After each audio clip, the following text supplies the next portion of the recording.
messieurs, chers amis, bonsoir.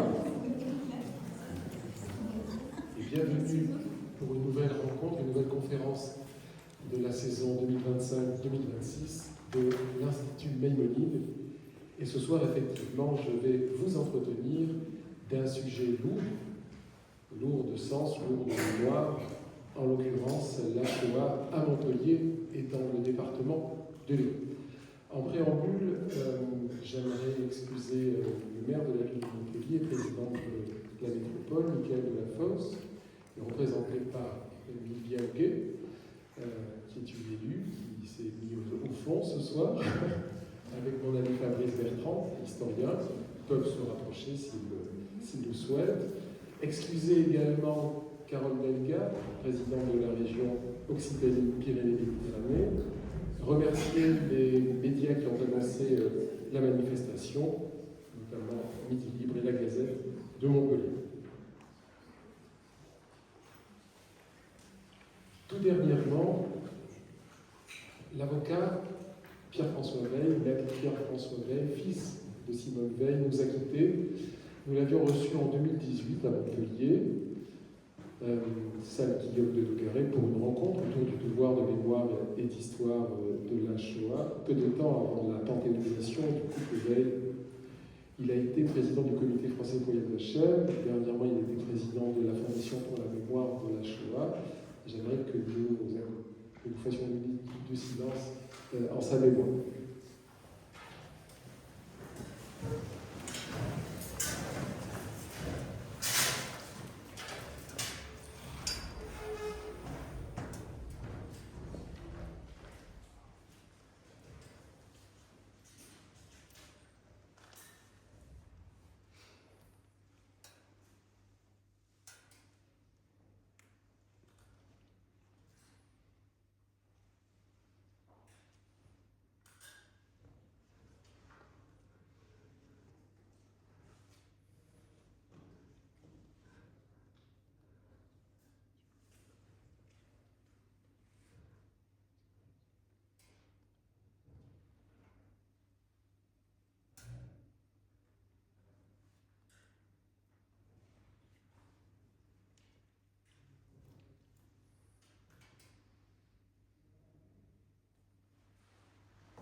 Merci.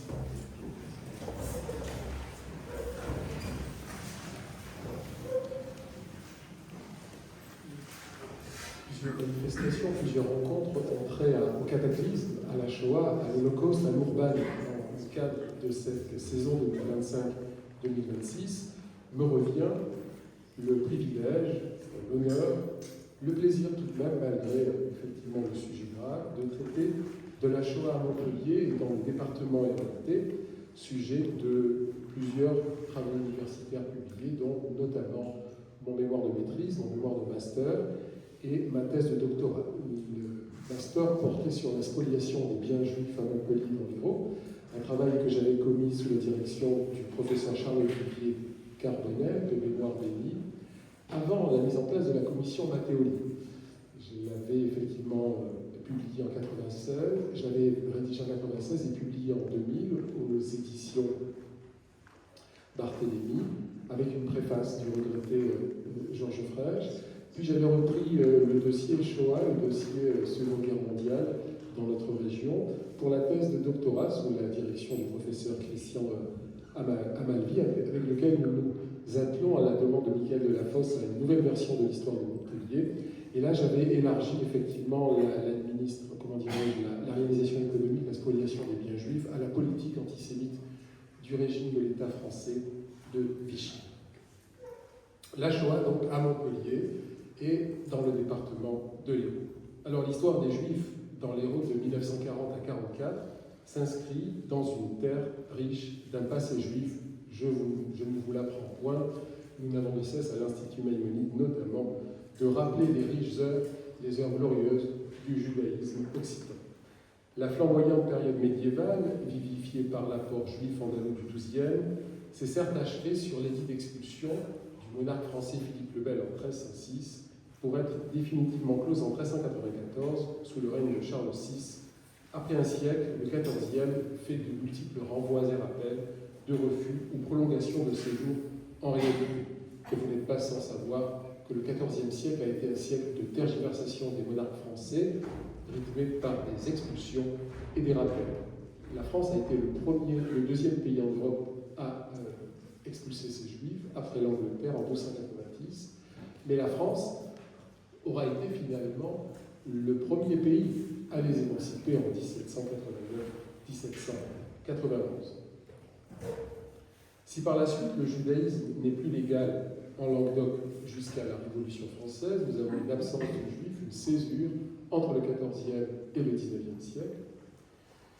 Comme partout ailleurs dans le Royaume de France, une présence diffuse de représentants de la loi mosaïque est constatée suite à l'arrivée des Marranes de la péninsule ibérique, puis des Juifs condamnés courant XVIe, XVIIe et surtout XVIIIe siècle pour la durée des fois.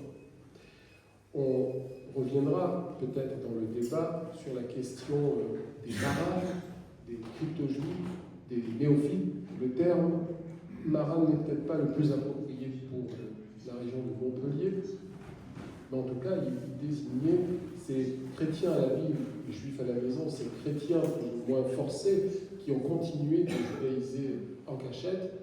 Et à Montpellier, 3 lignages doivent être mis en exergue: la famille Falcon, la famille Saporta et la famille Catalan.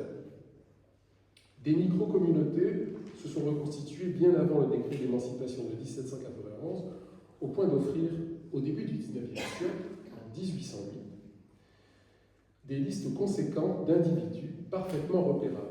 Et on va compter à Montpellier, au début du XIXe siècle, donc 20 familles juives, soit 123 personnes, à l'onomastique toute méridionale. Rendez-vous compte: Cavaillon, Crémieux, Millau, Mérard, Montel, Naquet, Petit, qui est un nom très juif, Puget, Vidal-Naquet. Alors j'ai pu écrire un article sur 2 personnalités qui eurent un certain rayonnement au XIXe siècle, qui est le siècle de l'émancipation, le siècle de l'intégration des Juifs dans la société française: Israël Bédari et Eugène Lisbonne, 2 avocats. L'un des 2 a même fait une carrière politique relativement brillante. 2 figures paradigmatiques du judaïsme montpelliérain, à l'instar pour la ville voisine de Nîmes, la ville antique de Nîmes, Bernard Lazare et Adolphe Isaac. Bernard Lazare, de son vrai nom Lazare Bernard, à qui un hommage a été rendu récemment par David Storper et son association Histoire et Mémoire, avec l'édification d'un nouveau monument, d'une nouvelle statue. Elle avait été détruite, elle a été à nouveau érigée dans le centre-ville, près d'un très joli parc.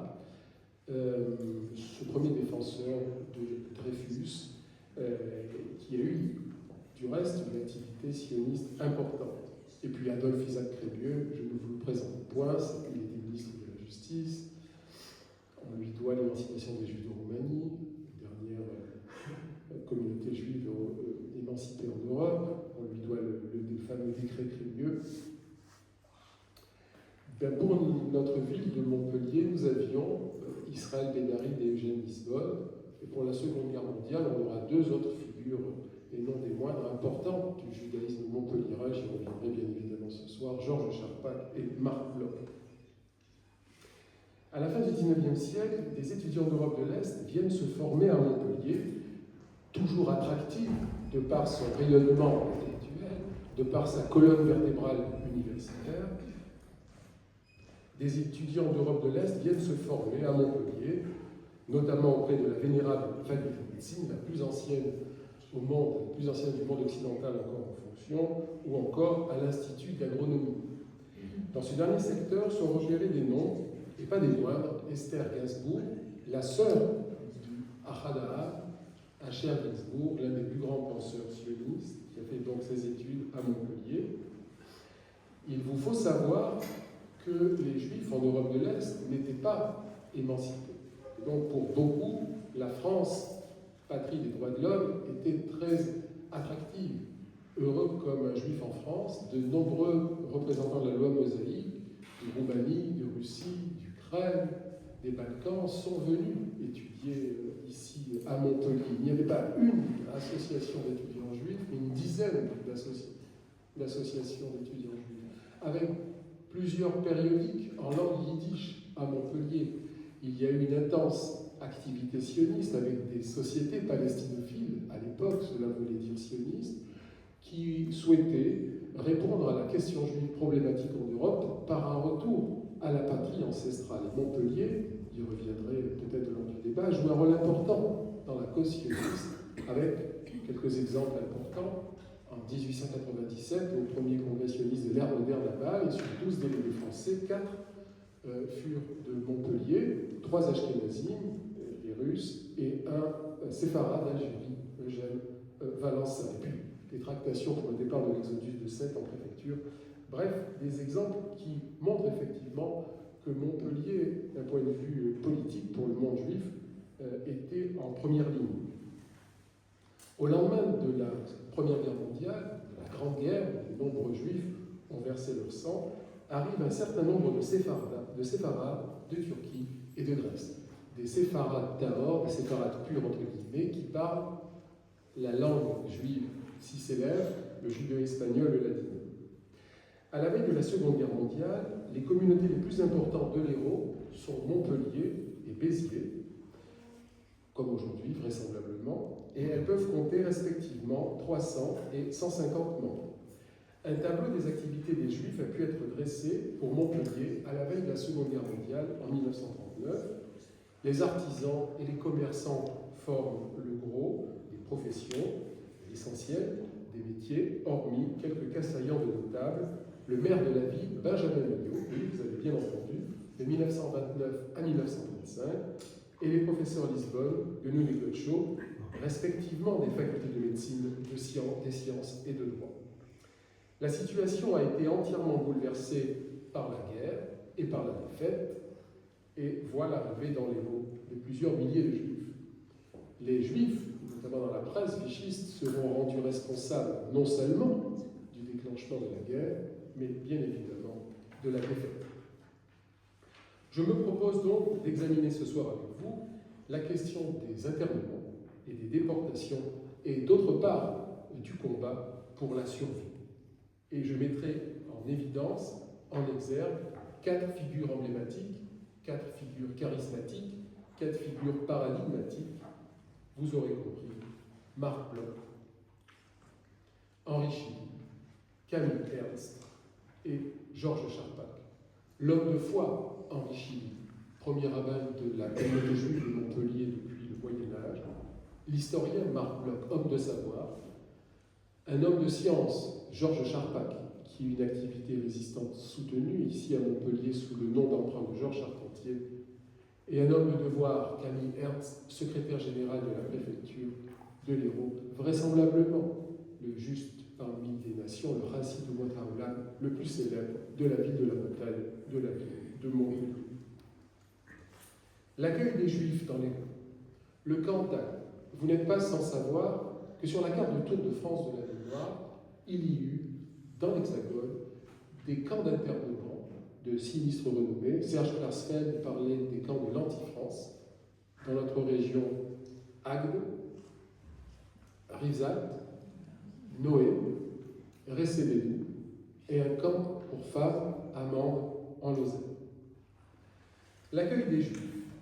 L'attaque allemande du 10 mai 40 eut pour effet l'arrivée des premiers convois de réfugiés parvenus dans la nuit du 14 au 15 mai dans la ville de Montpellier et les villages environnants, où les habitants volontaires consentirent à les héberger. Des Belges, des Luxembourgeois, des Français de l'Aisne et des Ardennes composaient ces premiers convois.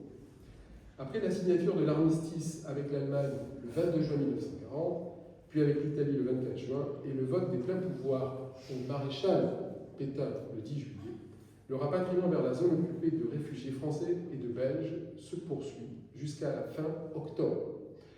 Demeurent dans l'Hérault plus de 11 000 réfugiés, français et étrangers, selon le dénombrement du 20 octobre 1940, dont plusieurs milliers de juifs français de Paris et d'Alsace-Lorraine, mais également de juifs étrangers, d'une quinzaine de nationalités, les Polonais représentant la moitié des effectifs. Il est vrai qu'à l'époque, la communauté juive polonaise est la première d'Europe. Ces Juifs ont grossi les effectifs de la communauté de Montpellier, comme celle de Béziers, où à partir du paiement des cotisations et de la fréquentation des synagogues, 150 familles ont pu être dénombrées, soit 750 personnes environ, 3 fois plus qu'avant. Donc nous aurons une communauté dans la communauté, et pour Montpellier, les dirigeants communautaires s'organiseront.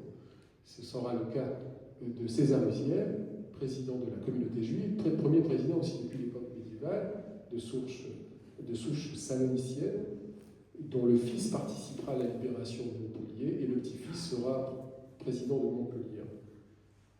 Henri Chilly, le professeur Guénon, Élie Cohen s'occuperont de ces coreligionnaires déracinés, ostracisés, inquiets, et il faudra leur trouver un endroit pour s'établir. Il faudra prendre en charge toute la logistique, effectivement, autour de ces frères arrivés avec angoisse. La préfecture établit un fichier en 1942 qui comprend 1153 noms, 819 Français et 334 étrangers. Et lors des rafles du fatidique été 1942, c'est ce fichier juif, composé de 1153 noms, qui servira de base pour l'arrestation des Juifs. Et l'histoire démontrera que la rafle des Juifs de l'Hérault s'avérera être un échec, comme la rafle des Juifs de Nancy. Sur 1153 noms, seulement 419 Juifs seront arrêtés. Et après tri, 330 envoyés à Rivesaltes, puis Drancy, antichambre d'Auschwitz.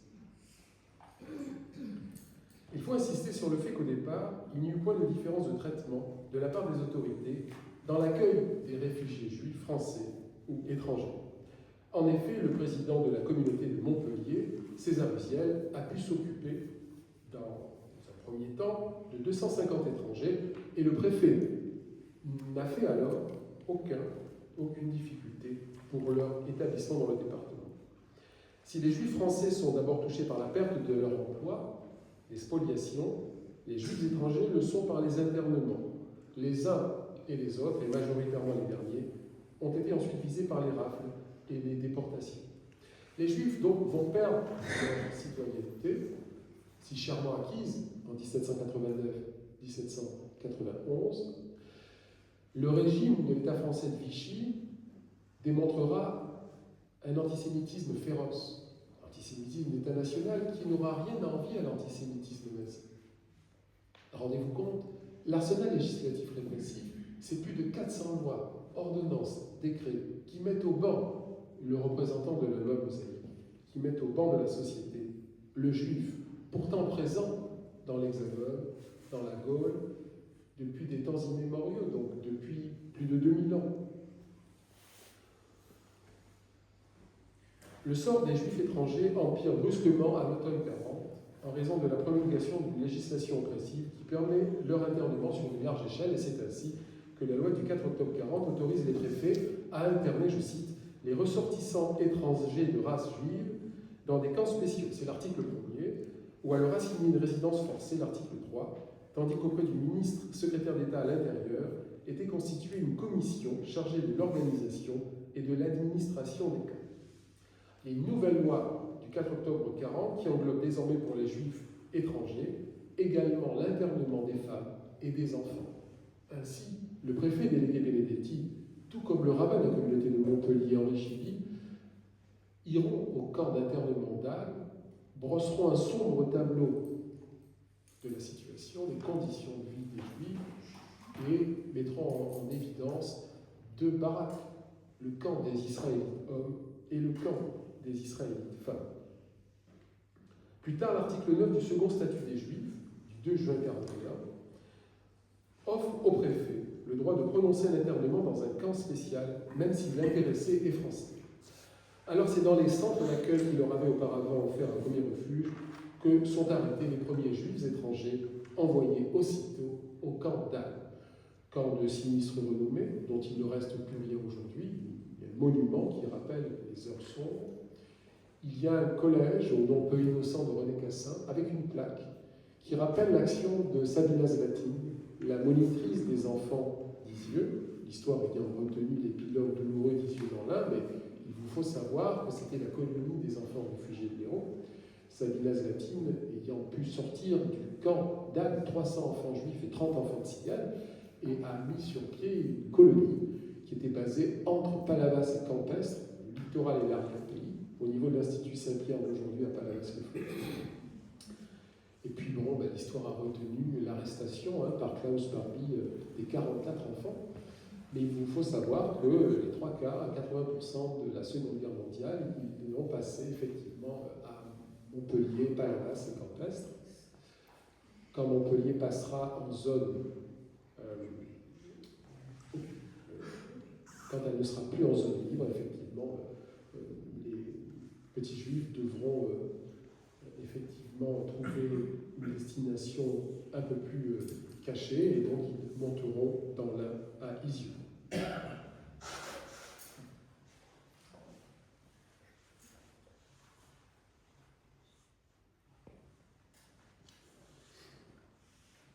Le 27 octobre 1940, à l'instigation du préfet de l'Hérault, un groupe de 58 juifs apatrides, alors qu'ils avaient perdu leur citoyenneté d'origine essentiellement en raison des conquêtes allemandes nazies, et sans ressources, très vite. Ce sont des familles entières qui vont se retrouver en Agde.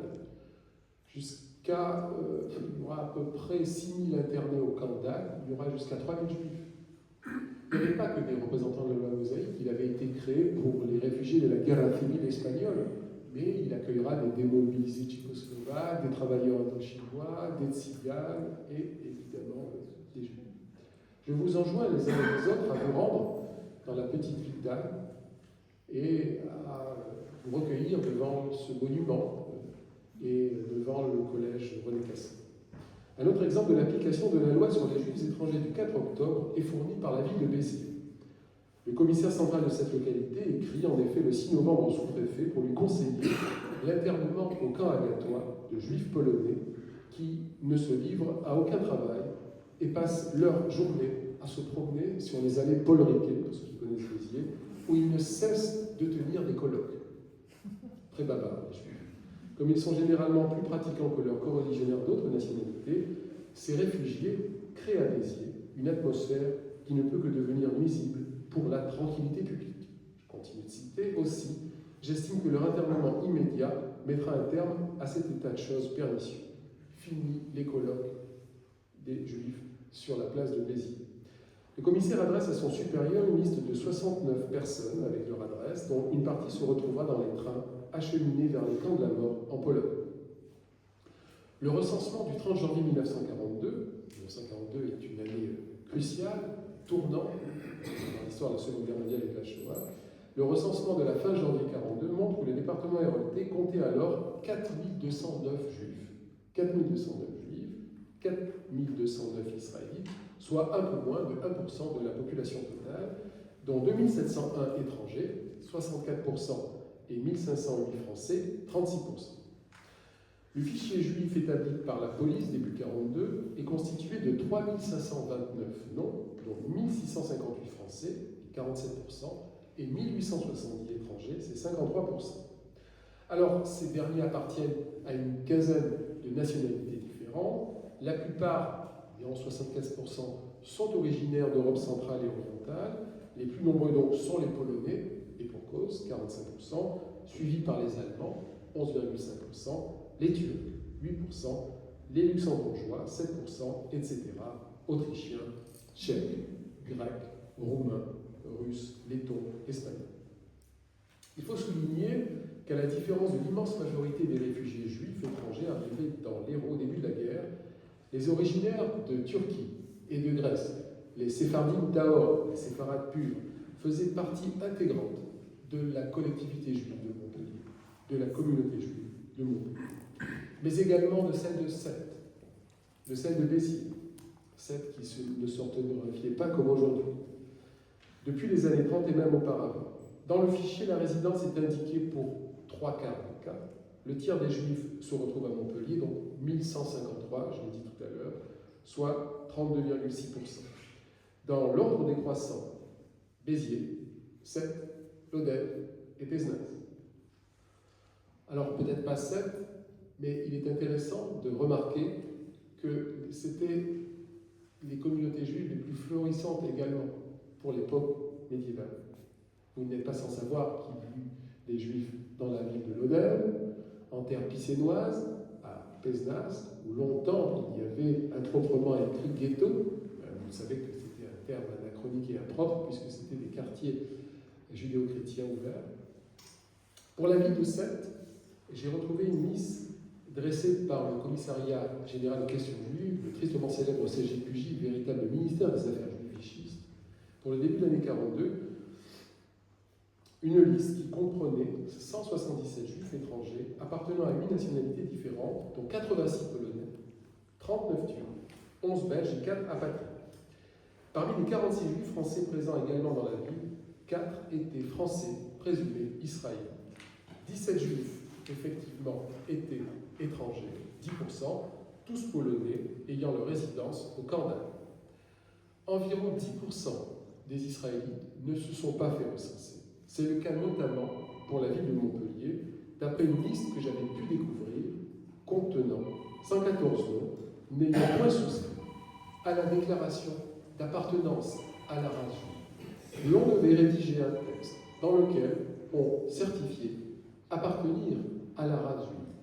De même que ceux non-juifs qui souhaitaient postuler pour être administrateurs provisoires, spoliateurs des biens juifs, devaient faire une déclaration d'ariété et de non-appartenance à la race juive. Je, sous-signé, Tartampion-Michel, certifie ne pas être d'ascendance juive et ayant dans mon arbre généalogique tant et tant et tant de non-juifs. Ceci, il y a 80 ans, dans l'Hexagone. Cette liste dont je parlais à l'instant, dressée par la préfecture héroltaise, comprenait les habitants de race juive ou présumés de race juive et donne également des renseignements concernant leur profession et leur lieu de résidence. Tous les juifs étrangers n'ayant pas été internés, nombre d'entre eux ont trouvé un logement dans les petites localités et les villages. Cependant, ils devaient obtenir l'autorisation des maires qui leur fournissaient un fameux certificat d'hébergement. Ce fut le cas notamment de la famille Weinstein, qui, dans la petite localité de Prat-de-Lez, dans le coin de Montpellier, a pu louer chez mademoiselle Gabrielle Rousse une maison le 17 décembre 1940. À Frontignan, arrivèrent avec l'Exode 18 juifs étrangers originaires de Belgique. Au début de juin 1941, ils se trouvent toujours dans cette localité. À Lunel, ville ô combien glorieuse pour la mémoire hébraïque, puisque jusqu'à 10% de la population était juive au Moyen-Âge, avec les fameux Thiboni, Meshulam et autres. Il y avait le 17 juin 1941 4 familles de juifs étrangers, l'une d'origine grecque, internée depuis peu au camp d'Agde, une autre d'origine autrichienne et 2 d'origine sarroise, de Sarre, en tout 14 personnes. La préfecture de l'Hérault connaissait relativement bien la situation des juifs étrangers et notamment des jeunes. Le 15 avril 1942, elle établit 2 listes distinctes de jeunes juifs entrés en France après le 1er janvier 1936, entre guillemets, susceptibles d'être incorporés dans un centre de reclassement professionnel. La première concernait 2 jeunes âgés de 15 à 18 ans et dépourvus de ressources. Il s'agit de 24 jeunes, 8 élèves, 2 ouvriers agricoles, un bûcheron et 13 sans profession qui habitaient dans 15 localités. Dans la perspective des rafles du mois d'août 1942, les juifs étrangers entrés en France après le 1er janvier 1936 n'avaient plus la possibilité de quitter leur résidence dès la fin du mois de juin. L'année 1942, c'est un tournant. Les nazis veulent déporter les juifs du vieux continent vers les camps d'extermination en Allemagne et en Pologne. Théodore Dallecker, en collaboration avec les vichistes, ô combien zélés, et notamment pour Paris, comment s'appelait-il, le secrétaire général de la préfecture. Bref, ils mettent sur pied l'organisation des rafles dans l'Hexagone. Celle de Montpellier eut lieu le 26 août 1942 1942, à 4-5 heures du matin. On s'est servi de la liste de 1153 noms. On a arrêté en fin de journée 419 juifs. Et effectivement, ils ont été, pour 330 d'entre eux, conduits à Rivesat, puis ensuite Drancy et Auschwitz. Bousquet, René Bousquet.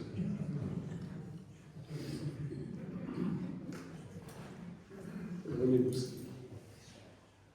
Dans la perspective donc des rafles du mois d'août 42, les Juifs étrangers entrés en France après janvier 1936 n'avaient plus la possibilité de quitter leur résidence dès la fin du mois de juin. À Béziers, le commissaire principal des renseignements généraux faisait remarquer au sous-préfet à la date du 7 juillet que 2 familles avaient quitté la ville pour se rendre au Portugal. Hormis les camps, les Juifs étrangers sont incorporés dans des groupes de travailleurs étrangers, les fameux GTE, environ 250 hommes correspondant à une compagnie, dans lequel des anciens combattants et des engagés volontaires servent de cadre et qui dépendent du commissariat à la lutte contre le chômage. C'est à partir des transferts d'internés provenant des camps que Vichy augmente le nombre de travailleurs juifs encadrés. 5 groupements ayant leur siège à Clermont-Ferrand, Toulouse, Montpellier, Marseille et Lyon réunissent les nombreux groupes compagnies des travailleurs étrangers. Cette fois-ci, c'est les CTE. Dans le département de l'Hérault, le groupement des travailleurs étrangers sont hébergés dans de nombreuses localités près de leur lieu de travail, les conditions d'hébergement pouvant différer d'un endroit à l'autre. Les effectifs, par exemple, du 311e groupe de Carnon comportent de nombreux juifs et s'élèvent début 1942 à 104 travailleurs. 58 étaient cantonnés à Carnon dans 3 constructions séparées et trop exiguës, 23 autres au camp d'Agde. Au début du mois d'août de la même année, les effectifs de ce groupe s'élèvent à 110 travailleurs juifs, la plupart d'origine polonaise, tous entrés en France après le 1er janvier 1936. Arrêtons-nous, si vous le voulez bien, sur effectivement les marches du camp d'Agde. À plusieurs reprises, le camp d'Agde a été cité. Il convient d'en faire une présentation plus noble. Ce camp, dont la destination première avant-guerre avait été l'accueil des réfugiés espagnols de la guerre civile, se transforma vite en une immense prison, où donc, sur un total de 6 000 internés, 3 000 seront juifs. À l'exception des travailleurs indochinois et des Tchécoslovaques démobilisés, les Espagnols, les Juifs étrangers et les autres étrangers, 25 nationalités différentes, dont 2674 Espagnols par exemple, vivaient dans des îlots appelés camps des internés civils. Camps des internés civils. Entre le 1er octobre 1940 et le 15 novembre 1940, 1845 personnes sont internées, dont 411 juifs, appartenant, hormis les apatrides, à 12 nationalités, 259 Polonais, 24 Allemands, 17 Roumains et 69 apatrides.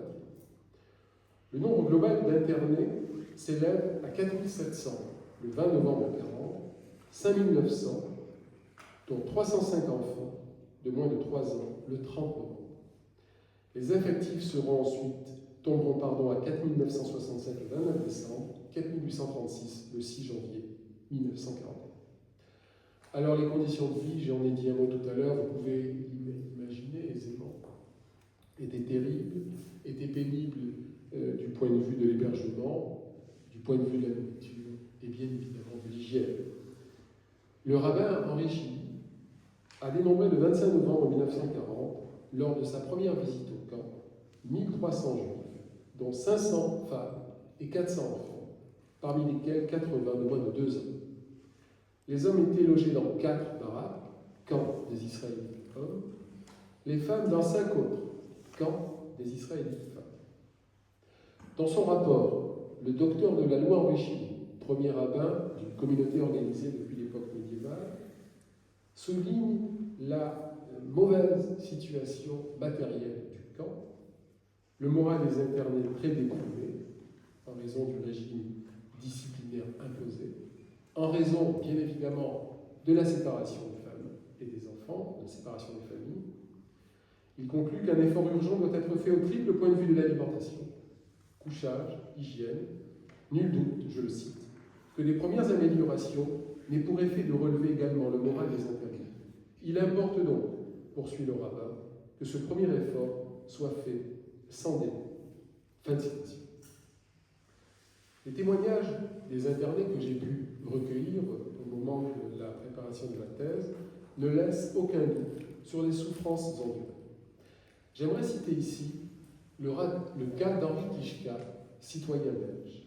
Je le cite, j'avais recueilli donc son témoignage. « J'avais 14 ans à l'époque, dit-il. Durant 4 mois, j'y ai vécu une vie difficile, déprimante et surtout très avilissante, car en fait, nous étions purement et simplement des prisonniers, au même titre que des droits communs, sans liberté, très mal nourris, dans des conditions d'hygiène plus qu'élémentaires.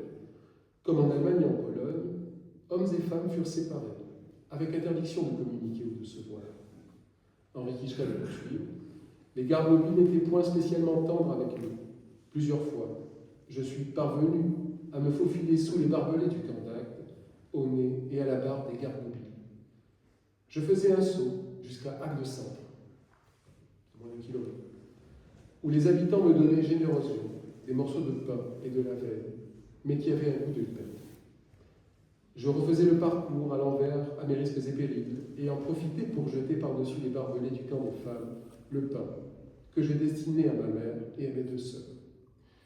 Mon père, qui était tailleur pour homme, se procurait quelques travaux de retouche qui lui permettaient d'ajouter au maigre menu quelques suppléments. » Fin de citation. Le camp d'Agde n'était qu'un camp de transit, bien évidemment. Ces internés seront dirigés vers d'autres camps d'internement du midi de la France, dont bien évidemment Rivesaltes, entre le 14 janvier 1941 et le 2 mars 1941. 2820 juifs et étrangers quitteront sous escorte ce camp au cours de 15 départs successifs. Le 14 janvier, 950 personnes, en majorité des juifs polonais, partent pour Rivesaltes, le Drancy du Midi. Il y avait aussi le camp d'Émile en Provence. Le 17 février, 357 personnes âgées, infirmes et malades pour Noé, près de Toulouse, tristement célèbre camp hôpital. Le 22 février, 1044 personnes pour Rivesaltes, 380 personnes pour Argelès, il y avait aussi un camp à Argelès dans les PO. 2 autres convois d'environ 2000 personnes non juives sont dirigés vers Rivesaltes, dans la semaine précédant le 14 janvier 1941. Le 15 mars, il est vide d'internés civils, il n'y subsiste que la première légion de travailleurs chinois et bien évidemment il accueillera de nouveau des juifs étrangers, une année plus tard, lors des rafles du fatidique été 1940. Étant donné les conditions de vie terribles, les conditions de vie atroces de l'univers concentrationnel, bien évidemment, tous ces camps d'internement, je vous le rappelle, ça va de soi, n'avaient pas de camp en gaz, n'avaient pas de four crématoire, hormis le Struthof en Alsace. C'était des camps de transit, des camps d'internement. Le premier souci des internés était de quitter le camp le plus rapidement possible. Dès le mois d'octobre, l'administration du camp est submergée d'un grand nombre de demandes, à tel point que la sous-préfecture biterroise, la sous-préfecture de Béziers, dont dépendait la ville d'Agde, recevait des demandes transcrites par le commandant du camp et les acheminait à son tour à la préfecture de Montpellier, on le voit ici, pour décision, dressant des formulaires. Le sous-préfet ne se contentait pas de l'avis du commandant du camp d'Agde, qui accompagnait ces demandes. Il réclamait généralement des renseignements sur les intéressés au commissaire spécial de police, chef de service du camp. En fait, c'est le rapport qu'il transmettait à Montpellier qui était déterminant pour la réponse du préfet Léon.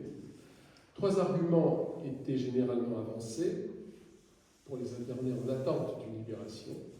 Raison médicale, visa pour départ à l'étranger, essentiellement pour les États-Unis, possession de ressources suffisantes. Ça, c'était l'immense majorité des cas. Alors, quelles furent les autorités, l'attitude des autorités du camp d'Agde, les autorités préfectorales face aux demandes de libération? Pour les 2 premières catégories, sauf cas exceptionnel, point de réponse positive. En général, une notice de renseignement manuscrite accompagne le dossier d'intéressé Et malgré l'avis souvent favorable, et même du responsable du camp, un avis négatif peut être donné par la sous-préfecture biterroise, ce qui entraîne la réponse négative de la préfecture de l'Hérault. À partir d'une grosse liasse non classée, j'ai pu dresser par ordre alphabétique une liste qui informe que dans la majorité des cas, c'est en raison des ressources insuffisantes que les pétitionnaires n'ont pu obtenir leur libération. Parfois, avant la notification de la décision, les intéressés ont été dirigés vers le camp de Rivesaltes. Au-delà de la politique des libérations, donc, lorsque les fiches de renseignement sont présentes et que leur contenu n'est point laconique, nous suivons la trajectoire de ces réfugiés. La plupart sont arrivés de Belgique avec l'exode. Le plus souvent, ce sont des juifs qui ont perdu l'identité, des juifs apatrides, d'origine polonaise, ayant émigré après avoir transité souvent par l'Allemagne, par l'Autriche, ou bien de juifs qui proviennent directement de ces deux pays, Allemagne, Autriche. Le bilan statistique des demandes de libération est le suivant: 145 demandes, 74 réponses positives, 60 réponses négatives. Il y eut donc un peu plus de réponses positives que négatives. L'immense majorité des internés sera acheminée vers d'autres camps, puis vers la solution finale. Un juif arrêté à Montpellier, Hague, Rivesaltes, Drancy, les camps d'extermination en Pologne, à Auschwitz ou en Allemagne. Comment les rafles ont-elles été préparées?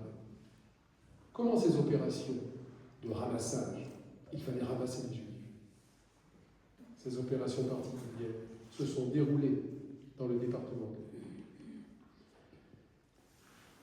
Dans le département héraultais, dès le 23 juillet 1942, une grande affiche de la préfecture, placardée partout et signée par le préfet délégué Benedetti, l'histoire montrera qu'il aura une attitude méritoire, annonçait la déclaration obligatoire de changement de résidence sur des façades de maisons.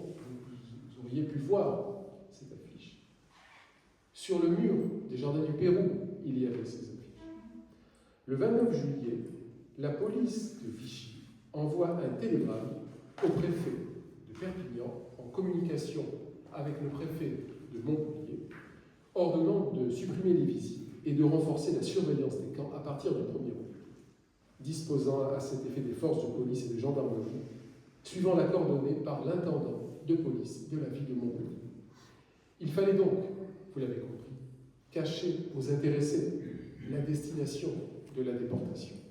Je cite: il y aura lieu de ne point révéler intéressé véritable destination, mais informer se rend dans autre camp, voie aménagement.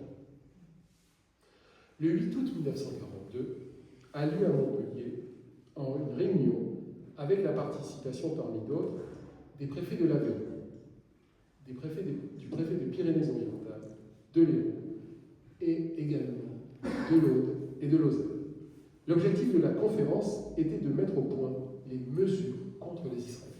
Les mesures contre les Israélites, et c'est le contrôleur général sur l'île qui exposa les instructions du gouvernement, selon lesquelles, je le cite, l'opération de ramassage des Juifs doit être effectuée humainement, bien sûr. Il faut à tout prix éviter les manifestations. À Paris, à l'occasion d'opérations similaires, il y eut des suicides, dit-il. Certains Juifs se sont jetés par les fenêtres. Il faut à tout prix éviter cela à Montpellier. Le gouvernement ne voudrait pas que la propagande étrangère puisse s'emparer de ces incidents pour les monter en épingle et s'en servir dans leur lutte contre la France. Fin de citation. Alors comment ces opérations se sont-elles déroulées dans le département de l'Hérault? En ce qui concerne le nombre des groupements de travailleurs étrangers, des GTE, on a pu constater un certain nombre ayant été informés et qui ont pu échapper au matin. Ce fut le cas du 311e groupement de travailleurs étrangers de la Pérale, qui le 21 août 1942, 2 jours avant le déclenchement des arrestations, avait un effectif de 127 travailleurs étrangers. Et 5 jours plus tard, 19 juifs, forcément, vont manquer. Il y aura 71 évacués, un suicidé, et finalement, seulement en entre guillemets, 29 juifs, seront arrêtés et transférés au camp Agathon, au camp d'Al. Comment s'est déroulée la rafle du 26 août 1942 ? Elle eut lieu à 4 h du matin, avec la participation de la police, de la gendarmerie, des gardes mobiles, des pompiers. Le recensement des Juifs entrés en France après le 1er janvier 1936, opéré par Vichy le 2 janvier 1942, servit de base pour la constitution de la liste, pour la constitution de ceux que l'on devait arrêter, que l'on devait emprisonner.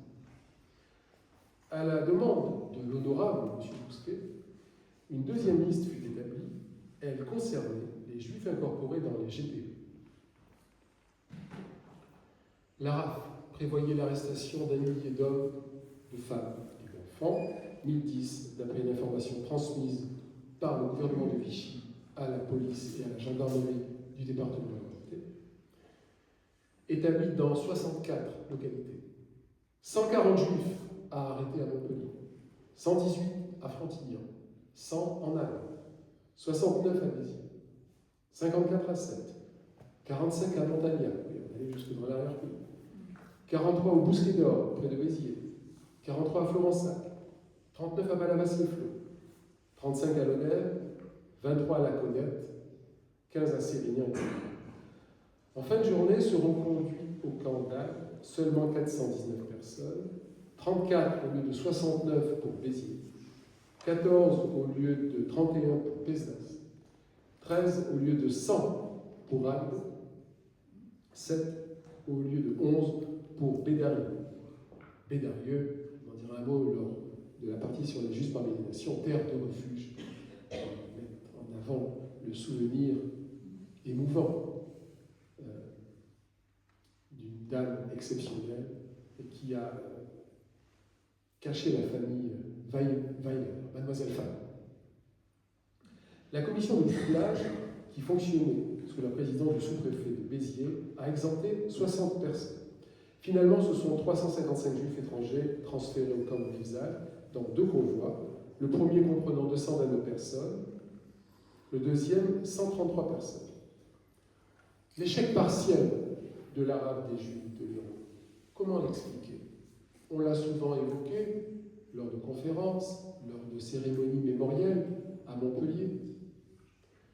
Vigilance accrue après les rafles de la région parisienne, c'est à peu près un mois plus tard, la rafle du Veldiv, du 16 juillet 1942, que l'on commémore chaque année avec Michael Delafosse, avec le maire de la ville, devant désormais la stèle des Juifs déportés de Montpellier-Liron que nous avons conçue tous deux. Eh bien, une vigilance des Juifs, des Israélites, des représentants de la loi mosaïque. Mais surtout, l'humanité de certains gendarmes et policiers, de fonctionnaires vichistes courageux, contre-exemple de Maurice Papon. Quand Maurice Papon, lors de son procès, a pu dire « j'étais aux ordres, j'étais obligé d'obéir », eh bien non, il aurait pu désobéir. Bon, il aurait été un homme exceptionnel, c'était un homme ordinaire, tel un saumon remontant la rivière. Camille Evans, secrétaire général de la préfecture de Lyon, M. Friedrichs, le préfet de certains vous diront, se sont rappelés à leur humanité et ont tendu à ces Juifs ostracisés, pourchassés par le régime de l'État français de Vichy. Et donc, les représentants du mosaïsme étaient prévenus de l'imminence de rafle. Beaucoup n'ont pas cru, sinon on eût pu parler pour la rafle des Juifs de Lyon d'un échec total. Environ la moitié ont été arrêtés. Le préfet délégué Benedetti, qui est l'oncle d'Arnaud Benedetti, que nous avons accueilli ici pour une conférence, et qui était à la tête du comité de soutien de Moulin Sansal, qui dirige la revue parlementaire, qui est à l'université Apollon. Son oncle, le préfet délégué Benedetti, signe le 1er septembre 1942 un rapport sur le ramassage des Juifs étrangers, dans lequel il donne les explications suivantes sur cet échec. Écoutons le préfet délégué Benedetti. L'opération avait été annoncée depuis un certain temps par la radio anglaise et dans les milieux juifs, tout le monde s'y attendait. Malgré les précautions prises par la police, elle n'a donc pu réussir que partiellement. Cependant, Aucun incident ne s'est produit à cette occasion dans tout le département. Cette opération, dit-il, ayant porté sur de nombreuses femmes et enfants, n'a pas été bien accueillie par la population. Bien que certains milieux soient d'accord pour rendre les Juifs responsables de beaucoup de nos maux, ceux-ci bénéficient d'une certaine sympathie dans le public qui ne les considère plus maintenant que comme d'innocentes victimes des autorités d'occupation. À Béziers, ces mesures ont provoqué une profonde indignation, dit-il. La population ayant assisté malgré l'heure matinale à certaines scènes déchirantes. Tout le monde, cependant, s'accorde à rejeter la responsabilité de ces mesures sur les autorités allemandes, bien plus que sur le gouvernement français. Fin de citation. Oui, l'antijudaïsme, l'antisémitisme n'était pas à tous les étages de notre département. La population s'est souvent effectivement indignée sur les traitements accordés aux représentants de la loi mosaïque. Là, nous en avons eu un exemple lors de la spoliation des biens juifs. À Montpellier, tous les soirs, un administrateur provisoire venait dans une célèbre pharmacie détenue par un juif près de la Grand Rue, qui ne s'appelait pas encore Grand Rue Jean Moulin, mais pour cause, prenait la recette de la journée et la mettait à la caisse des dépôts et consignations. La population s'indignait de ce traitement. Enhardi, le spoliateur, l'administrateur provisoire, qui, rappelez-vous, avait fait une attestation de non-appartenance à la race juive, a pris l'employé non juif et l'a mis à la place du patron juif. Un tel tollé dans la population montpelliéraine qui allait chez l'apothicaire, chez la pharmacie, que le juif a été, c'est un cas exceptionnel, a été réintégré dans ses fonctions. Et puis bien évidemment, le nombre important de juifs parmi les nations, on va aborder ce temps-là, ce dossier-là en conclusion. Au camp d'Agde, après 370 juifs raflés dans les Roses seront envoyés au camp de Belzal et une partie de ces derniers déportés vers le nord, puis ensuite vers les camps d'extermination en Pologne et en Allemagne. Les juifs étrangers qui ont échappé aux rafles du mois d'août seront dirigés par une instruction du 12 novembre 1942 qui émanait du préfet délégué Camille Ernst vers les départements de l'Aveyron, de Lozère et la région de Limoges. Les rafles et les déportations ont continué dans l'Hérault, comme dans d'autres départements, après 1942.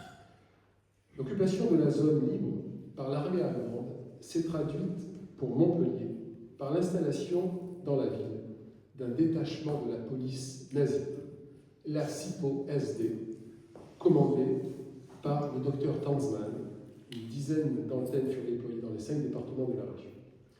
Ces représentants de l'Allemagne hitlérienne ont joué un rôle essentiel dans la répression.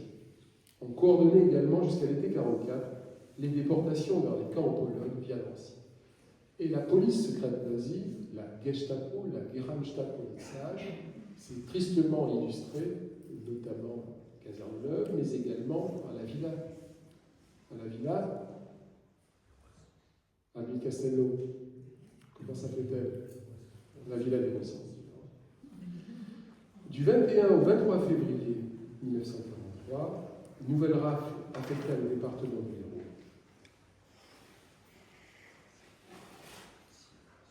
l'Hérault. 43-44, quelques rafles ponctuelles, arrestations individuelles opérées par la Gestapo, mais également par la milice vichiste. Elles touchaient aussi bien des juifs étrangers que des juifs français. Et ont continué jusqu'au 6 août 1944, jusqu'à la fin de l'année. Dernière partie de cette communication, entraide et résistance juive et non juive, vie et survie des juifs. Dans le département de l'Hérault, plusieurs organisations juives se sont illustrées, malgré leurs faibles moyens, engagées dans l'œuvre de secours aux populations juives apatrides, ostracisées, chassées, persécutées par les nazis et le régime zélé, l'un des plus zélés au niveau européen, de l'État français de Vichy. En premier lieu, le comité d'assistance aux réfugiés, le CAR, institution créée en 1936 à Paris grâce au Joint américain, dans le but à l'origine d'aider les Juifs autrichiens arrivés en grand nombre après l'Anschluss.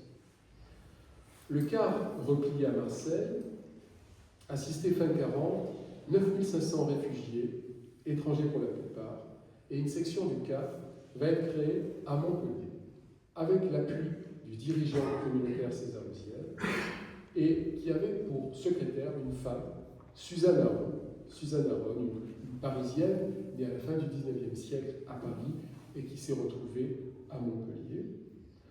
Femme exemplaire, et femme illustre pendant la Seconde Guerre mondiale et la Shoah, juive ou non juive, hein, on va le voir. Sabina Zlatine, Suzanne Aron, Raymond de Mangel, chrétienne résistante, la châtelaine d'Assas. Suzanne Aron dirigeait la première section de la 5e direction de l'UGIF, l'Union Générale des Israélites de France, le bureau étant situé au numéro 14 de la rue Marceau, au quartier Gambetta. Le Commissariat Général aux questions juives, le CGQJ, ministère des Affaires juives, avait été chargé d'enquêter à son sujet en tant que délégué de l'UGIF auprès de la préfecture de l'Hérault et l'a situé ainsi le site. L'intéressé est présenté comme une personne animée de sentiments et dévouement sans bornes pour ses coreligionnaires. Sa conduite et sa moralité n'ont fait l'objet d'aucune remarque défavorable. Fin de citation. Elle fut secondée par Joseph Milner, connu pour ses sentiments gaullistes et ayant fait l'objet d'une surveillance.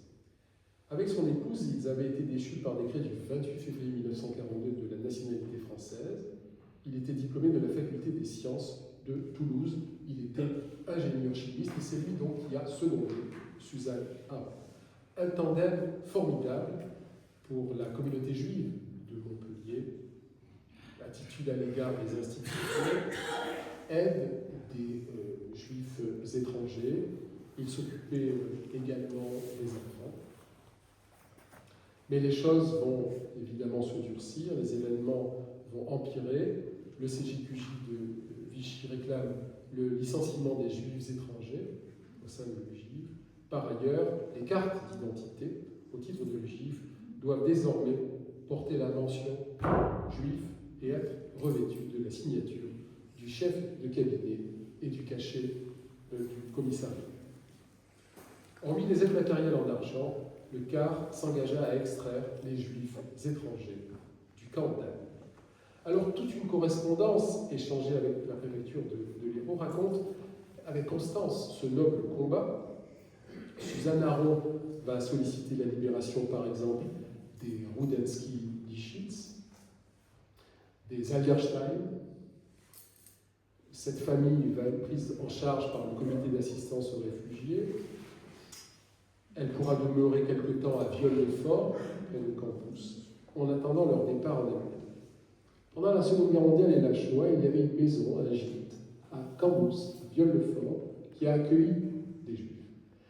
Après-guerre, il accueillera des orphelins israélites et, en collaboration avec le jeune État d'Israël, organisera des départs, des aliotes, vers l'État hébreu. On peut citer d'autres familles, la famille Schimmer, la famille Grossman, la famille Lévy. Le CAR n'était pas la seule organisation. De ce maillage, de cette toile d'araignée, il y avait d'autres organisations juives d'entraide. La deuxième, c'est l'œuvre de secours aux enfants. Une plaque a été apposée par la municipalité de Montpellier, en face de la gare.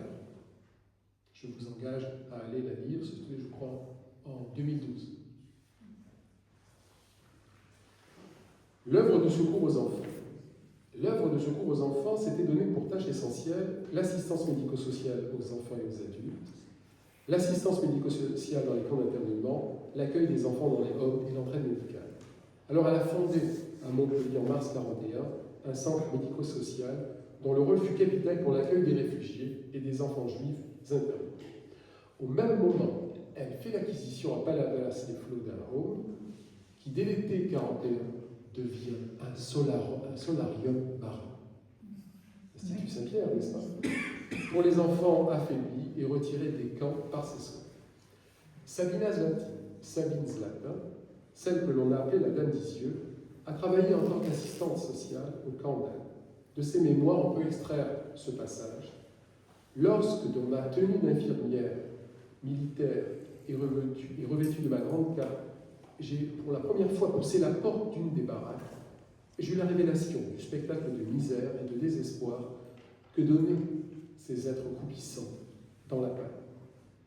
Même après la grande rafle du 26 août 1942, cette dame admirable a pu poursuivre son action. Je le disais tout à l'heure, 300 enfants juifs et 30 enfants de ciganes ont pu échapper aux griffes du nazisme. Quelques mots sur une troisième organisation, l'ORC, Organisation de Construction Travail, dont le but était la propagation du travail industriel et agricole parmi les Juifs. Haute couture pour la section féminine, ajustage mécanique et atelier de chimie pour la jante masculine. Une section montpelliéraine est enregistrée en préfecture le 22 avril 1941. Une section seconde de l'ordre sera créée dans la ville d'Anne. Les Juifs dans la résistance, dernière partie de cet exposé. Hormis le CAR, l'OSE, l'ORC, ce sont des mouvements de jeunesse qui se sont illustrés. Les éclaireurs israélites de France, devenus après-guerre éclaireuses israélites de France, et le mouvement de la jeunesse sioniste, les MJS, qui se sont fait connaître par une activité soutenue d'entraide et de résistance. C'est le Rabashi, oui, c'est le Rabashi, qui lança le mouvement des EI à Montpellier, des éclaireurs israélites de France, des scouts juifs. Le premier groupe eut comme chef Marc Lévy, originaire de Metz, secondé par Nicole Wertheimer, que certains peut-être ont connu ici, sous le nom de Nicole Kahn, épouse Kahn. Oui, très bien. Raymond Winter, absolument, l'occasion de lui rendre hommage. Raymond Winter, ancien de la troupe pays de Strasbourg, jeune garçon de 18 ans, aidé par Marcel et Roger Gradvol et Edgar Lévy. Ces trois-là seront remerciés pour leur activité résistante par un mitraillage. Ils seront criblés de balles, malheureusement. Mais il vous faut savoir qu'ils ont eu une activité résistante importante à Montpellier. Edgar Lévy a mené une activité exemplaire en collaboration avec l'OSE. Et le 21 septembre 1941, il pouvait informer son correspondant et ami Frédéric Shimon Hamel, dit le chameau, et le scoutisme, on a des surnoms, que 126 enfants avaient pu bénéficier de 2 à 3 semaines de grand air, dont 3 semaines, 40 gosses, osés, 2 semaines, 40 gosses, Eliève, 3 semaines, 46 gosses, osés. Il n'y avait pas les mêmes moyens de communication qu'aujourd'hui, il n'y avait pas les textos, donc c'était un style très télégraphique, bien évidemment. Malgré leur dissolution officielle intervenue en novembre 1941, les EI, les éclaireurs, les scouts juifs ont continué à agir au sein de l'OGIF. Le mouvement de la jeunesse sioniste. Je disais tout à l'heure que Montpellier a été une place importante pour l'affirmation du sionisme politique moderne. Eh bien, le mouvement de la jeunesse sioniste fut créé à Montpellier le 10 mai 1942, à la suite de la réunion, peu de gens le savent, dans la capitale héroltaise, d'un véritable congrès sioniste clandestin, qui comprenait 25 jeunes cadres arrivés de diverses localités du Midi. Le chef du groupe des jeunes sionistes de Montpellier répondait au nom de Otto Isidore Giniewski. Otto Isidore Giniewski, qui était étudiant en chimie d'origine allemande, surnommé Toto, qui immigrera en Israël après-guerre et deviendra le citoyen israélien Eitan Ginat.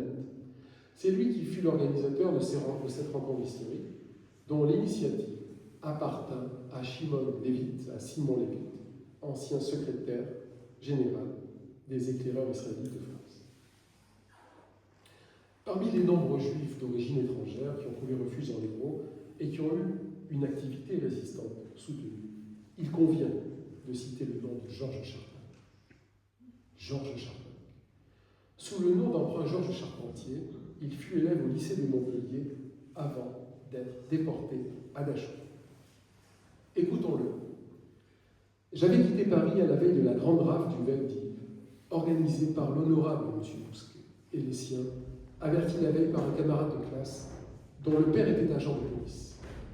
Je me suis réfugié avec ma famille à Nîmes, chez un cousin qui nous abrita. Je me souviens qu'il s'était doté d'un phénoménal accent méridional qui masquait son fort accent étranger. Mais Nîmes n'avait pas de lycée au niveau de mes ambitions, et je dus aller à la ville proche de Montpellier. Je m'y installai avec ma mère, tandis que mon père s'embaucha comme bûcheron, poursuit Georges Charpak, dans une lointaine campagne, et que mon jeune frère fut placé en Lozère.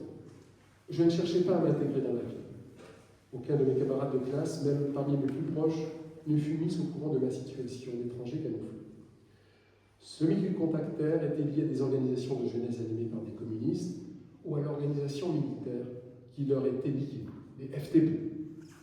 Les effectifs, poursuit Georges Charpentier, son nom d'emprunt, étaient squelettiques et jusent à assurer des tâches diverses, recevoir et distribuer des journaux clandestins, équiper des clandestins en cartes d'identité et cartes d'alimentation, trouver des plans pour les groupes armés qui venaient à Montpellier assurer une mission, comme celle de faire sauter une voie ferrée. Fin de citation. Le jeune Charpak avait quitté avec sa famille la Pologne 10 ans auparavant. Il n'avait qu'une quinzaine d'années, bien jeune pour avoir une activité résistante. Il passa 1 mois à la maison d'arrêt de Montpellier, qui à l'époque était sur les restes du château de Guillaume, avant de rejoindre la centrale d'Est, puis Dachau. Sa mère fut aussi internée au camp de Prince. C'est dans la capitale de l'Hérault qu'il reviendra, poursuivra ses études que l'on peut juger brillantes, puisqu'elles seront couronnées d'un prix Nobel de physique en 1992.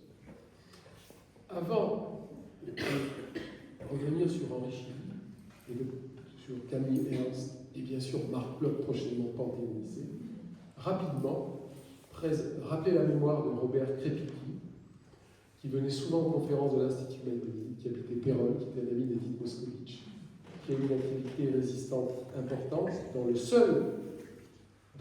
il était le seul juif du maquis Biraké.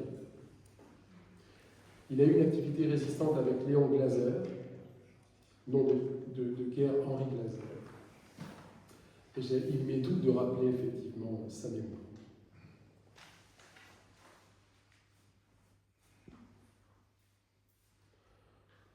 Je parlais tout à l'heure évidemment de César Luziel, son fils Albert, qui habitait Castelnau, surnommé Vivi, président de la communauté juive de Montpellier, fut l'un des membres éminents du maquis Birakeï, ravitailleur du maquis de la Résistance, et déployait une activité exceptionnelle.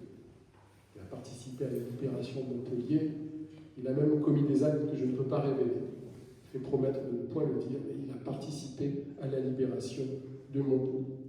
2 autres femmes juives d'origine polonaise, Madame Limon, une française, Madame Grimal, Béni Blitz, André Lévy, qui fut professeur à la faculté de médecine de Montpellier et qui fut adjoint à la culture sous la municipalité de Georges. Enfin, les Juifs de parmi les nations, dans le combat pour la survie, les Juifs ont bénéficié d'une aide non négligeable des Juifs parmi les nations. C'est non-israélites qui, au péril de leur vie, ont tendu la main à ces Juifs pourchassés pour des raisons politiques, juifs, communistes, même combat, idéologiques, d'altruisme, de tolérance, d'humanisme, tendre la main à celui qui est dans l'adversité, pour des raisons aussi religieuses, catholiques, protestants, tendant la main à leurs frères aînés, agnostiques, non-penseurs. Bien évidemment, comment ne point mettre en exergue, comment ne pas mettre en évidence Camille Ernst, secrétaire général de la préfecture de Lyon. Henri Chili, encore lui, notre rabbin montpelliérain ayant rapporté comment ce fonctionnaire avertissait régulièrement les Juifs lorsque des arrestations étaient prévues à Montpellier et dans sa région. Même écho chez Charles Herlich, président du consistoire du Bas-Rhin, qui a envoyé une lettre à Yad Vashem, l'Institut Jérusalemitain en Israël pour la mémoire de la Shoah, le 11 juin 1971, d'où on peut extraire. En 1940, Je me suis réfugié avec ma famille à Béziers, chef-lieu d'un arrondissement de l'Hérault, dont M. Camille Ernst était secrétaire général de la préfecture, et à ce titre, chargé de la direction de la police.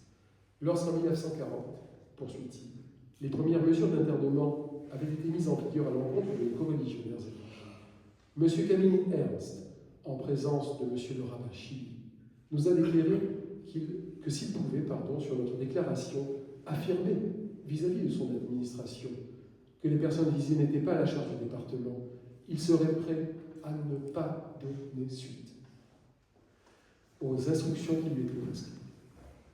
En 1942, M. Camille Ernst nous a prévenus par avance chaque fois que des arrestations avaient lieu. Chaque fois que des arrestations à l'encontre des Juifs étrangers étaient décidées. De ce fait, il s'est avéré que dans le département de l'Hérault, il y avait le plus petit pourcentage d'arrestations de Juifs par rapport aux autres départements de la zone non occupée. M. Camille Ernst a été sommé de se justifier vis-à-vis du gouvernement de Vichy pour son inefficacité sur le plan de la persécution antisémite. Camille Ernst sera alors déplacé à Marseille, où il poursuivit ses activités de résistance. Livré à Vichy aux autorités occupantes, il sera déporté à Dachau, survivant à l'enfer concentrationnaire. Il rentrera en France en 1945, sera nommé préfet et deviendra plus tard directeur du département politique au ministère de l'Intérieur.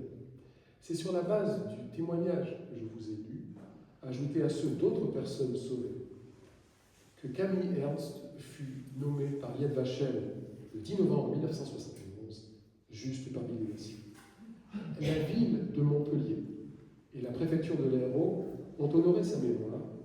La municipalité montpelliéraine, en dénommant un square Camille Ernst, sous la mandature Mandrou, en face du reste de la communauté juive de Montpellier, en attribuant son nom à la cour de la préfecture de l'Hérault pour la seconde. Voilà probablement le juste parmi les nations le plus illustre. Il ne fut pas le seul. Marie-Antoinette Paillarès et ses deux filles, Paulette Roche et Renée Parisel, ont accueilli chez elle une petite fille juive, Diane Popovski. Ils l'ont caché l'essentiel de la guerre et c'est la photo de cette petite fille juive polonaise, Diane Popovski, et Marie-Antoinette Paillarès, que j'ai reproduit sur mon livre quand j'ai publié ma thèse de doctorat, sur la place de la Comédie,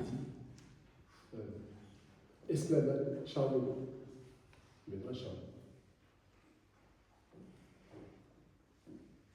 Elle a caché une petite fille juive, Diane Popovski, et ses filles ont été monitrices de la colonie des enfants ici. La colonie des enfants réfugiés de l'Hérault monte les yeux dans le temps. Il y a des connexions avec Montpellier, Palavas et Tempest. Et donc, deux jeunes filles de la famille Paillarès, pour l'été, s'occupent de ces enfants juifs. Dans les années 1980, après l'arrestation de Klaus Barbie, quand l'immense historien, avocat Serge Klarsfeld instruit le dossier, il veut faire condamner Klaus Barbie pour crime contre l'humanité. C'est la première fois d'ailleurs. Et il se dit qu'il va, entre guillemets, le confondre pour l'arrestation des 44 enfants martyrs. Pour monter son dossier, il a besoin effectivement de preuves, d'éléments, et ayant lu, ayant su, ayant rencontré, ayant échangé, il veut retrouver la trace des filles Paillarès. Alors il fait publier dans Midi une annonce. Serge Klarsfeld recherche, elle répond. Elles vont au procès Barbie en 87 et elle témoigne.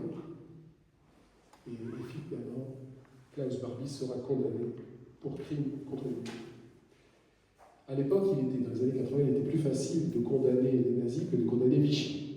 Mais la France se rattrapera et la France aura fait, jusqu'à aujourd'hui, un travail remarquable, acte de contrition sur cette période vichiste Bien évidemment, on doit rendre hommage à Jacques Chirac avec la déclaration 1997, où il reconnaissait explicitement la responsabilité de la France dans la déportation et collectivement honorer les justes au Panthéon, bien évidemment, en 2007.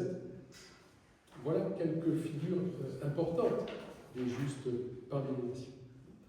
Alors, si vous suivez bien, si vous ne vous êtes point endormi, vous allez me dire, mais vous n'avez point évoqué la mémoire de Marc Bloch.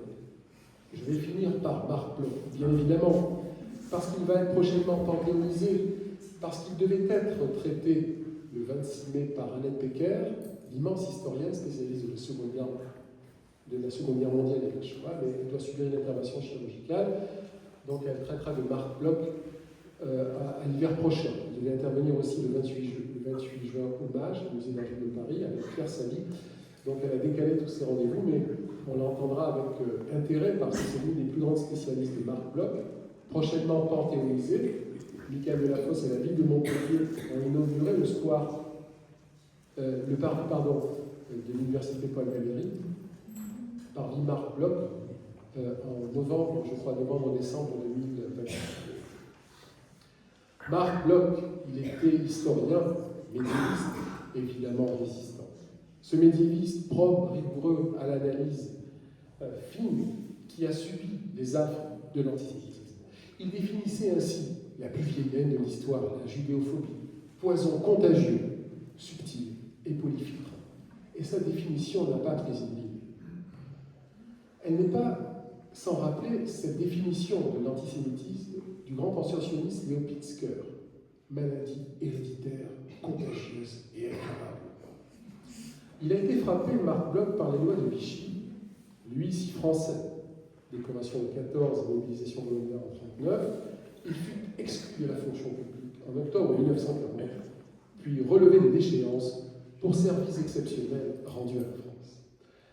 Détaché le 15 juillet 1941 à la faculté des lettres de Montpellier, je ne trouvais pas à l'époque un redement, suite au repli de l'université de Strasbourg, il s'installe avec les siens, place de la Cano, au 5 rue Sainte-Croix. L'accueil lui fut épouvantable. Épouvantable, le doyen Flich, dont une rue à Montpellier porte le nom, près de la faculté de sciences, était maréchaliste et antisémite. Mais rassurez-vous, c'était une opinion communément partagée. Aujourd'hui, ça redevient la mode, malgré que ce soit puni par la loi. Bon. Loin de moi l'idée d'atténuer l'antisémitisme d'alors, mais c'était une opinion parmi nous. Malgré cette humiliation, Marc Bloch resta à Montpellier, entrera en résistance sous les pseudonymes successifs de Fougère, Arpajon, Chevreuse, Nardon. Une autre épreuve, hormis les humiliations du doyen maréchaliste Flich, il faut dire que Marc Bloch avait chatouillé le doyen maréchaliste Flich en critiquant l'un de ses articles. B. Le doyen maréchaliste n'était pas obligé de se venger en faisant montre de judéophobie, d'antisémitisme. Bref. Une autre épreuve attend Marc Bloch, la spoliation de sa bibliothèque, le vol de sa bibliothèque. Ses candidatures au Collège de France se sont heurtées à un mur. Et voici ce qu'il a pu dire sur l'antisémitisme français. Les coups qui m'auront atteint le plus profondément, sont des balles non point allemandes, mais françaises. Sont des balles non point allemandes, mais françaises.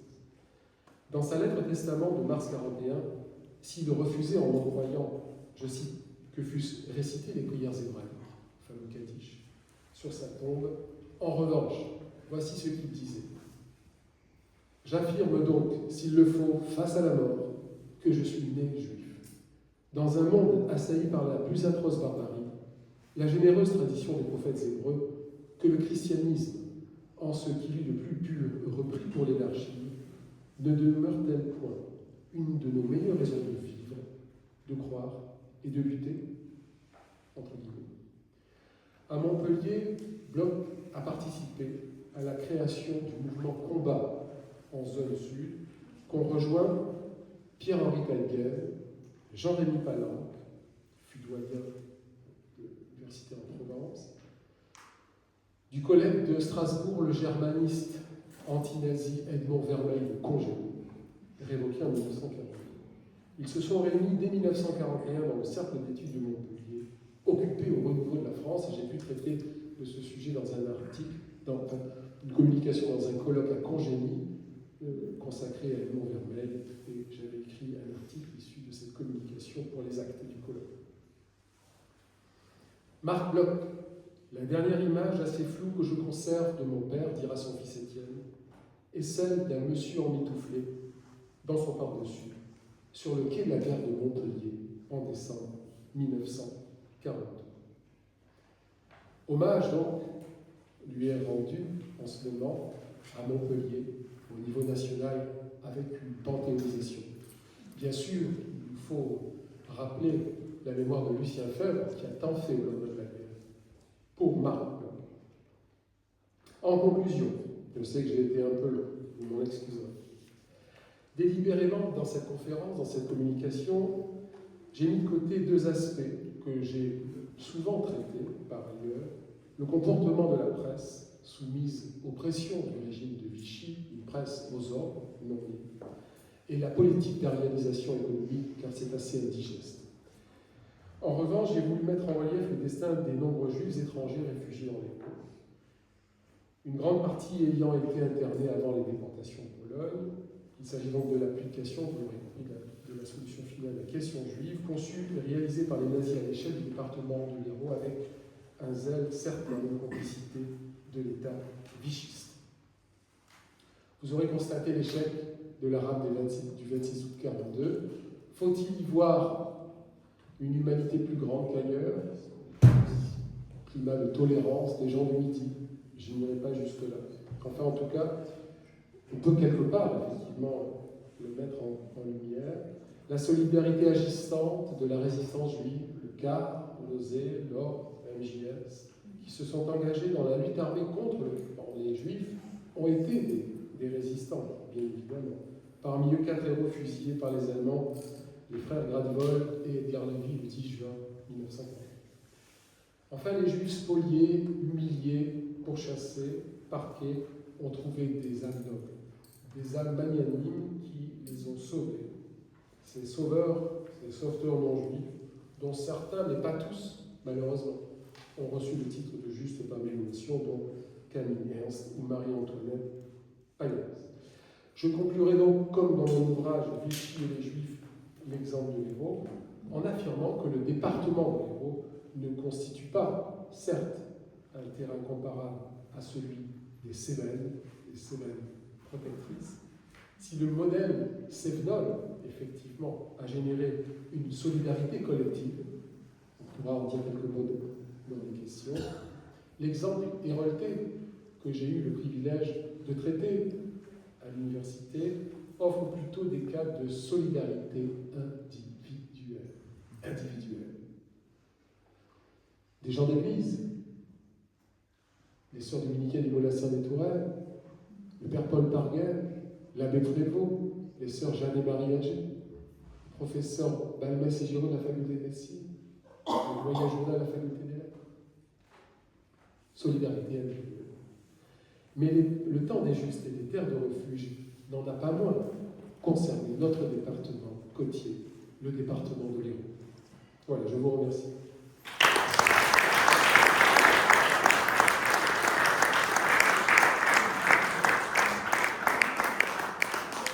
Si vous ne vous êtes point trop assommé et qu'il y a des questions, c'est avec plaisir.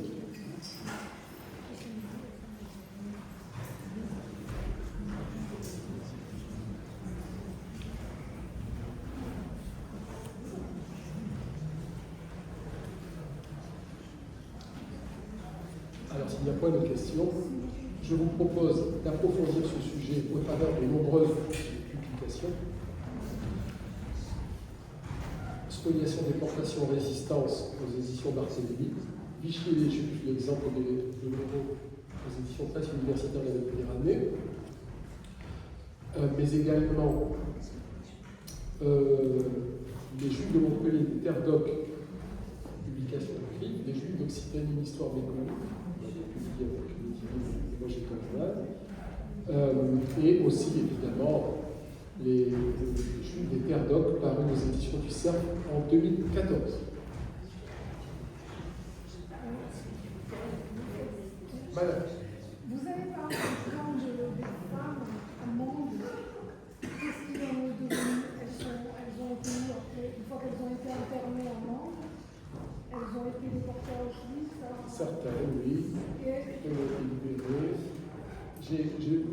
J'avais précisé dans la communication que j'avais un mot effectivement sur la gente féminine qui s'est illustrée. Bon, quelques années plus tard, elles vont avoir les mêmes droits que les hommes, le droit de vote, etc. Et donc, effectivement, Raymond de Mangel, la châtelaine d'Assas, Sabina Zlatine, Mademoiselle Fabre, à Bédarieux, voilà quelques exemples intéressants et qui montrent effectivement le rôle joué par femme.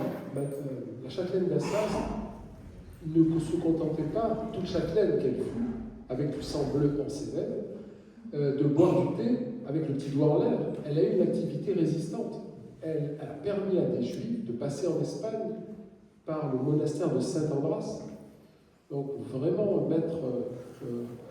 rappeler le souvenir de la châtelaine d'Assas et de ses filles, par la suite pour d'autres raisons, qui ont invité le grand musicien Scott Ross, clavecинiste émérite, mort prématurément, qui a enregistré dans les années 80 les sonates de Scarlatti au château d'Assas. Château d'Assas, qui a servi de décor pour La Belle Noiseuse et Casanova avec Alain Delon. D'autres questions ou interventions? Oui. Oui, d'abord, merci pour cet exposé qui est dense, qui embrasse les organisations juives et les interventions, vous avez dit les FTP, francs-tireurs partisans, mais aussi les interventions individuelles, les justes, donc, qui ont donné un coup de main au niveau individuel. Vous avez parlé de l'arrière-pays, de Rivza, tout ça. Aucune mention sur Walter Benjamin. Est-ce que... Alors, je ne pouvais pas parler effectivement de tout.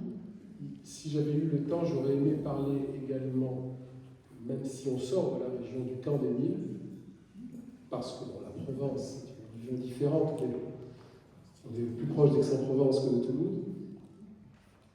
Donc, peut-être lors d'une communication à venir, d'autres aspects de la Shoah dans le département de l'Hérault, je traiterai d'autres personnalités, d'autres événements, effectivement, qui ont eu lieu à Montpellier, mais également dans des localités voisines. Alors, moi j'ai travaillé sur le département héroltais, pas sur la région Occitane. Et comme je suis délégué du comité français pour la chaîne pour la région Occitane, j'élargis mes connaissances.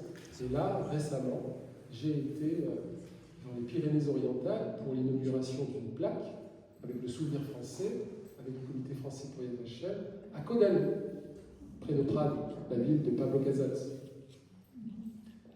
Et vous ne soupçonnez pas le nombre de Juifs qui ont pu être cachés, sauvés, aidés dans la région occitane.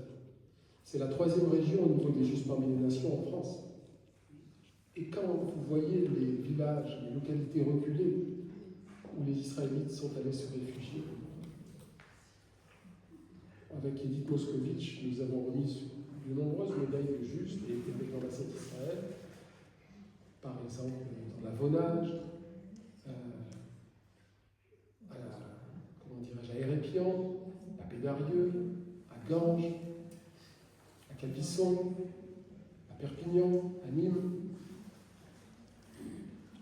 Impressionnant, impressionnant. Oui? J'aimerais vous poser une question naïve. Alors, d'abord, faire une remarque que malgré 2000 ans de présence des Juifs en France, vous avez dit, il y a eu cette chasse aux Juifs. Alors, ça montrait que l'intégration et l'assimilation a été un peu ratée. Et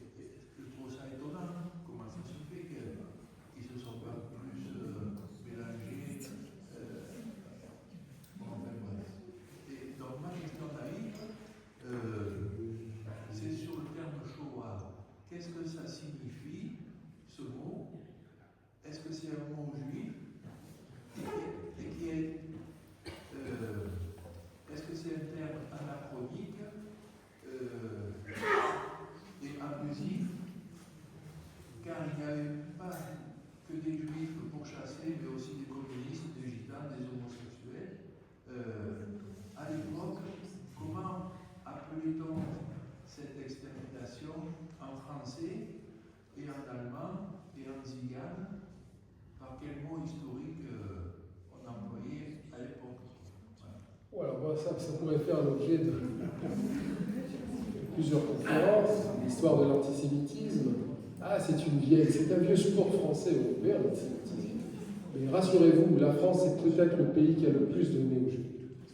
Cette plus vieille haine de l'histoire, dans l'Antiquité, on détestait les Juifs. Pourquoi, cher monsieur? Car ils avaient apporté l'idée d'un Dieu transcendant et immanent, partout présent et nulle part matérialiste. Société polythéiste, l'antisémitisme païen dénonçait un Dieu libre. L'antijudaïsme chrétien médiéval, vous savez, l'Église pense être le vrai Israël, le Vérus Israël, quand on lit les textes, le vrai peuple juif. Elle veut rabaisser Synagoga, elle, Ecclésia, pensant qu'elle détient la vérité, que le Messie est venu en la personne de Jésus, rabaisse les Juifs pour mieux être grande. Elle représente par exemple à Béziers, sur le fronton de la cathédrale Saint-Nazaire, vous avez la représentante de deux femmes, l'une au Corinthien triomphant, c'est Ecclésia, l'autre voûtée des yeux bandés, c'est Synagoga, la synagogue aveugle de la vérité chrétienne. Mais là, c'est des raisons religieuses. À partir du moment où les Juifs deviennent chrétiens, ils sont lavés des péchés d'Israël. Tout va bien. Ils peuvent même devenir jusqu'à Pâques. Avec l'antisémitisme contemporain, il y a des notions raciales qui se rajoutent, complètement absurdes, parce qu'elles sont calquées sur la religion. Et les griefs ne sont plus que religieux, mais socio-économico-politiques. Bref, le juif est toujours coupable.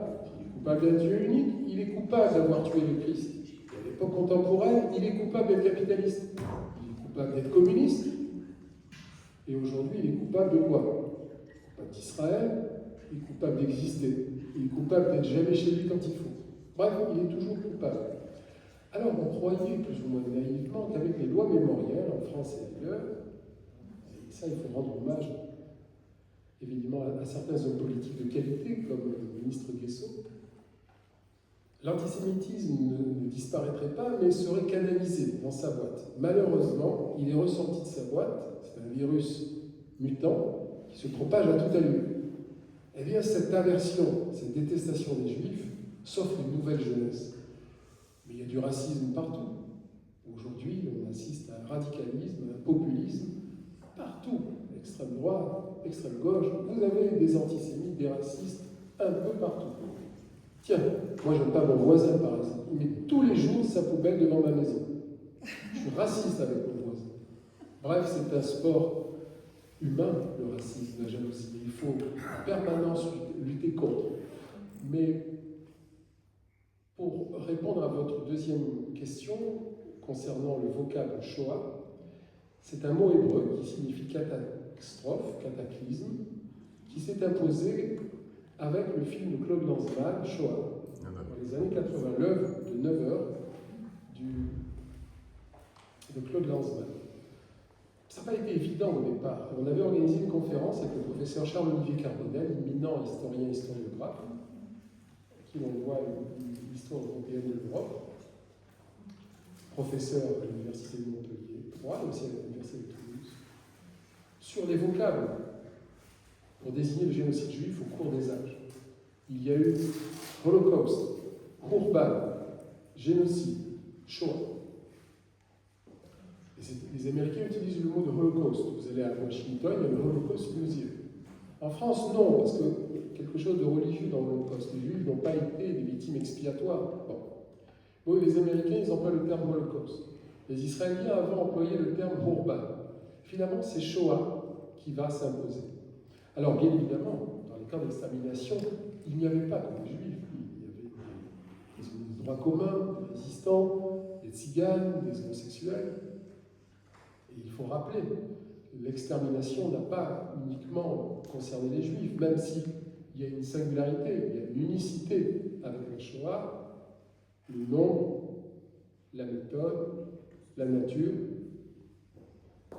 Et oui, il faut régulièrement rappeler les autres peuples, les autres communautés, les autres collectivités, les autres groupes humains, montrés du doigt par les nazis et exterminés.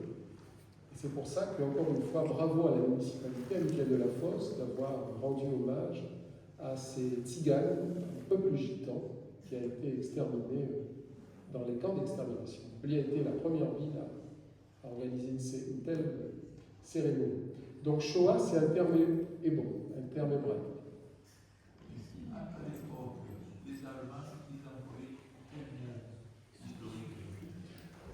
La conscience, au lendemain de la guerre, tout le monde avait souffert, il n'y avait pas cette prise de conscience, on ne sortait pas de la souffrance de tout le monde, la souffrance de tout.